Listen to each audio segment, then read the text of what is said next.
أهلا بكم في قناة أحمد فتحي مع الخبر القانوني المهم. الخبر بيقول يا جماعة هتدفع قرار عاجل بالحبس وغرامة 50,000 جنيه عند الجواز في هذه الحالة تطبيقا لقانون الأحوال الشخصية الجديد لسنة 2023. تعالوا بينا كده نشوف تفاصيل الخبر ايه. عمليات بحث كتيرة جدا منذ أن أعلن الرئيس السيسي عن تعديل جديد لقانون الأحوال الشخصية وإضافة رسوم جديدة على الزواج يتم تحصيلها في صندوق دعم الأسرة،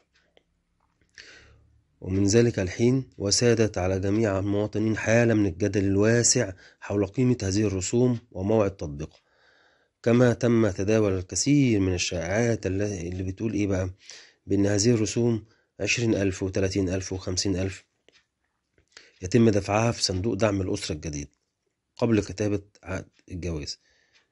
وهنتعرف هنا في السطور اللي جاية ايه هي الرسوم اللي انت لازم تدفعها.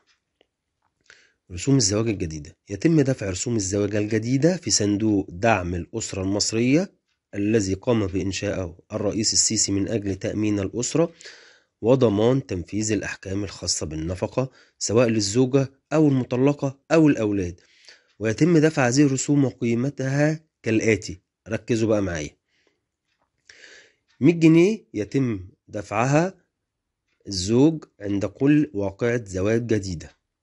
100 جنيه يتم دفعها الزوج عند كل واقعة طلاق أو مراجعة.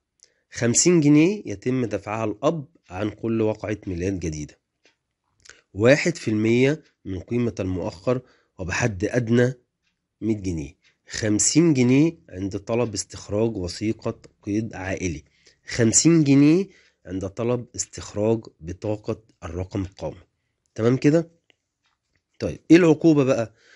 عقوبة الامتناع عن دفع هذه الرسوم: قام أحمد مهنا عضو مجلس الشعب بتقديم مشروع قانون خاص بصندوق دعم الأسرة المصرية، وخلال مشروع القانون الجديد تم تحديد عقوبات رادعة لكل من يخالف أحكام القانون الجديد، حيث سيتم تطبيق عقوبة الحبس أو الغرامة التي لن تقل عن 20,000 جنيه ولن تزيد عن 50,000 جنيه لكل من يخالف القانون سواء من الزوج أو المأذون وجميع المخاطبين بتطبيق أحكام القانون الجديد.